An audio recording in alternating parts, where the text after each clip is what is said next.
IPL में तमाम टीमें जब चेन्नई में मैच खेलने जाती हैं तो वो ये पहले से मान लेती हैं कि 80-90% चांसेस हैं कि वहां वो मैच नहीं जीत पाएंगे, क्योंकि चेन्नई सीएसके और महेंद्र सिंह धोनी का एक ऐसा अभेद किला है जिसे भेदना तकरीबन नामुमकिन है।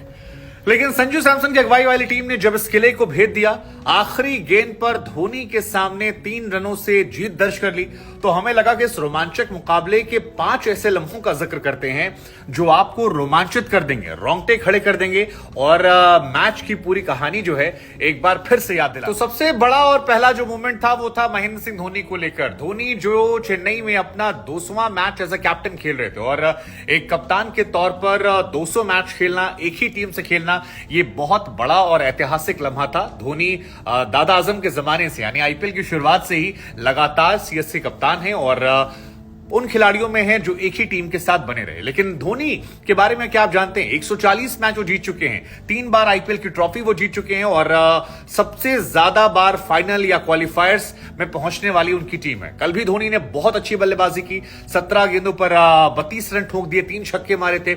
मैच तकरीबन धोनी ने जबड़े से निकाल लिया था और वो जो 2 छक्के थे भाई साहब, उस छक्कों ने तो लोगों की धड़कन बढ़ा दी थी। बहुत जबरदस्त बल्लेबाजी, ताबड़तोड़ शॉट। और धोनी के बारे में तो अब लोग कहने भी लगे कि आज का धोनी, 41 साल का महेंद्र सिंह धोनी जो है वो अब लग रहा है कि जो 38, 39, 40 साल वाला धोनी था उससे ज्यादा बेहतर है। इसके पीछे वजह क्या उनके वो लंबे चौड़े डोले शोले हैं या फिर ज्यादा और फ्री माइंड से खेल रहे हैं, एंजॉय कर रहे हैं, इस वजह से है। क्योंकि धोनी माकुड़ को भी छक्का मारते हैं, संदीप शर्मा को भी छक्का मारते हैं। 41 साल की उम्र में अगर 149 किलोमीटर प्रति घंटा की रफ्तार को मारते हैं तो धोनी के अंदर कुछ तो खास हो गया और बीते कुछ सीजन में ये नहीं नजर आ रहा था। लेकिन इस बार धोनी को लेकर लोग कह रहे हैं गुरु अभी बहुत आग बाकी है, धोनी में अभी बहुत फायर बाकी है। मेरे लिए इस मैच का जो सबसे अच्छा मूवमेंट था वो था अजिंक्य रहाणे और रविचंद्रन अश्विन के बीच में जो वो हल्की फुल्की नोकझोंक हुई थी या कहेंगे माइंड गेम हुआ था। अजिंक्य रहाणे ने 19 गेंद पर 31 रन बनाए, अश्विन ने भी 30 रन बनाए, 2 छक्के अश्विन ने मारे, रहाणे ने भी छक्का मारा और दोनों अपनी अपनी टीम के लिए अच्छा खेल रहे थे। ये दोनों वो खिलाड़ी हैं जो एक दूसरे की टीम से खेलते थे। मसलन चेन्नई के लिए एक जमाने में रविचंद्रन अश्विन खेलते थे और अजिंक्य जो है वो राजस्थान रॉयल्स के लंबे समय तक कप्तान रहे। लेकिन कल जब एक दूसरे की टीमों के खिलाफ ये सामने आए तो बड़ा दिलचस्प नजारा रहा। जब अश्विन गेंद करने आए, रहाणे आगे बढ़ रहे थे और अश्विन वहां रुक जाते। अश्विन वैसे पिच पर बहुत कुछ ऐसा करते हैं जो लोगों के बीच में चर्चा के केंद्र में बन जाता है। 6ठा ओवर ये चल रहा था, अश्विन आगे बढ़ते हैं, रुकते हैं और उसके बाद रहाणे उन्हें देखते हैं। अगली गेंद जब आती है और रहाणे उस बॉल पर जब अश्विन को फेस करते हैं तो अश्विन जब गेंद फेंकने वाले होते तो रहाणे हट जाते हैं। ये वो लम्हा था जिसमें दोनों खिलाड़ियों को देखकर जो डगआउट में बैठे खिलाड़ी थे या जो दर्शक देख रहे थे वो मुस्कुरा दिए। उन्हें लगा यार ये बढ़िया है गुरु, मतलब माइंड गेम जो है एक दूसरे पर चल रहा है। हालांकि इसके बाद रहाणे ने एक छक्का जरूर मारा अश्विन को, दोनों ने एक दूसरे को तगड़ा लुक देखा, लेकिन बाद में मुस्कुराहट हो गई और जबरदस्त मैच था ये। लेकिन आखिरी में 10वें ओवर में रविचंद्रन अश्विन ने रहाणे को आउट किया और वो कहते हैं ना लास्ट स्माइल जो होती है वो मैटर करती है, वो अश्विन के पास चली गई। तो ये एक मूवमेंट बहुत अच्छा मूवमेंट था मैच। तीसरा मूवमेंट जिसकी चर्चा होनी चाहिए वो था 9वां ओवर। 9वां ओवर में बहुत कुछ घट गया, मतलब एक साथ 3-4 चीजें हो गई। देवदत्त पडिक्कल जो अच्छा खेल रहे थे वो रविंद्र जडेजा की तीसरी बॉल पर एक शॉट मारते हैं और कैच उनका पकड़ लिया था, वो आउट हो जाते हैं। उसके बाद आते हैं कप्तान संजू सैमसन।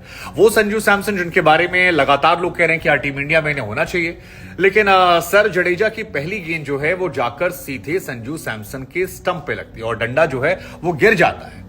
अब यहां गौर करने वाली 2 बातें। पहली बात यह है कि संजू सैमसन लगातार दूसरे मैच में 0 पर गए।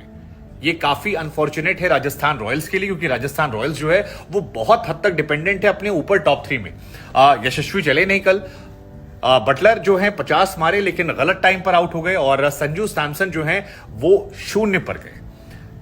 इसकी वजह से रन मुझे लगता है कम बने, क्योंकि शुरुआत में उन्होंने 8 ओवर में तकरीबन 82 रन ठोक दिए थे और बाकी के जो 12 ओवर हैं उसमें उनके रन बहुत कम बने। इसी वजह से वो 200 का आंकड़ा नहीं पार कर पाए, वरना शुरुआत बहुत तगड़ी हुई थी शुरुआत के 8 ओवर में। लेकिन फिर इसी ओवर में घटना और हुई। चौथी बॉल पर आपके सैमसन आउट होते हैं और 5वीं बॉल पर कैच छूट जाता है रविचंद्रन अश्विन का, और मुझे लगता है वो मैच का चेंजिंग फैक्टर था, क्योंकि वहां अगर मोइन अली वो कैच पकड़ लेते तो शायद ये मैच इतना लंबा नहीं जाता और 150 के आसपास राजस्थान आउट होती, आसानी से चेन्नई मैच जीत जाती। लेकिन ये 9वां ओवर बहुत बहुत बहुत खास था। इसके अलावा कई टुकड़ों में मूवमेंट खास थे, मसलन जैसे ऋतुराज गायकवाड़ के साथ था। ऋतुराज गायकवाड़ बल्लेबाजी करते रहते हैं, संदीप शर्मा का वो पहला ओवर होता है और एक बॉल आती है जिसके लिए तैयार नहीं होते हैं ऋतुराज, लेकिन उस बॉल को वो छोड़ते हैं और उनको लग जाती है। ये भी थोड़ा सा एक मूवमेंट था जो नोटिस किया गया। हालांकि बाद में आज ऋतुराज को संदीप शर्मा ने आउट कर दिया और संदीप शर्मा ने बताया कि वो अनसोल्ड खिलाड़ी बड़े हैं, लेकिन वो बड़े खिलाड़ी हैं, अब उन्हें सिलेक्शन किया गया है, उनका भविष्य जो है उज्जवल है और ये जबरदस्त है। दूसरा मूवमेंट जो आप कह सकते हैं छोटे छोटे मूवमेंट्स का, वो है हेटमायर की वो पारी। हेटमायर सबसे कंसिस्टेंट फिनिशर है और राजस्थान रॉयल्स अगर इतना अच्छा खेल रही है या लगातार परफॉर्म कर रही है तो मेरा व्यक्तिगत तौर पर यह मानना है कि उसमें हेटमायर की भूमिका बहुत अच्छी, क्योंकि राजस्थान के टॉप 3 की ताकत है, उसके बाद 4 और 5 में वो स्ट्रगल करते हैं और 5-6 में जब भी हेटमायर आते हैं तो वो मैच को पलट देते हैं, मैच जिताने की जगह ले जाते हैं और वो एक बड़ा मूवमेंट रहा जिसमें हेटमायर ने रन बनाए और उस वजह से 170 के पार स्कोर जाता है। हेटमायर का बाय द वे ये 50वां मैच था। इसके साथ ही अश्विन और चहल की गेंदबाजी जो है वो मुझे लगता है बहुत बड़ा फैक्टर रही, क्योंकि अश्विन ने 26 रन और चहल ने 27 रन दिए और इन लोगों ने 8 ओवर में 52 रन देकर 5 विकेट निकालिए। 3 विकेट गए चहल को और 2 विकेट गए रविचंद्रन अश्विन को, और ये चेन्नई के लिहाज से गेम चेंजिंग मूवमेंट था, जहां पर मिडिल ओवर और जाते जाते आखिरी मूवमेंट जिसे हम डेडिकेट करेंगे वो कर देंगे संदीप शर्मा को। संदीप शर्मा बार बार मैं कह रहा हूं 2013 से आईपीएल खेल रहे हैं, 10 साल हो गए हैं, परफॉर्म करते हैं, 116 विकेट ले चुके हैं, लेकिन उतना उन्हें इंपॉर्टेंस दी नहीं गई। लेकिन कल के मैच में वो हीरो थे और जबरदस्त हीरो थे। 6 बॉलों पर 20 रन देने थे और उन्होंने 2 गंदी गेंदें फेंकी और 4 अच्छी गेंदें फेंककर 3 रन से मैच जिता दिया। बहुत बड़ा मूवमेंट उनके एक लाइफ का था और इसी वजह से शायद संदीप शर्मा ने बाद में धोनी को ट्वीट भी किया कि सर ड्रीम कम ट्रू आपके खिलाफ गेंदबाजी करना। ये भी दिलचस्प था कि जो बॉलर बल्लेबाज को कर रहा है उसने वो कह रहा है कि सर ड्रीम कम ट्रू। लेकिन संदीप शर्मा ने 4 गेंदें अच्छी फेंकी और उसमें जडेजा और धोनी को आखिरी की 3 गेंदें जो थी वो बहुत इंपॉर्टेंस रखती थी, क्योंकि धोनी ने एक छक्का मारा, फिर दूसरा छक्का मारा और वहां से राजस्थान के जो बॉलर्स हैं उनकी टीम की धड़कनें बढ़ गई थी।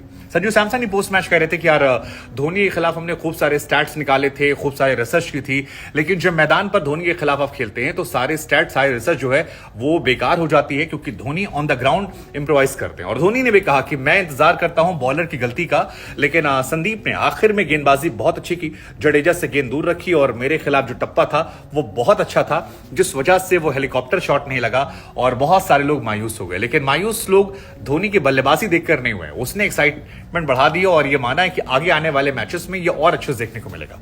सो मेरी नजर में ये टॉप मोमेंट्स इस मैच के थे।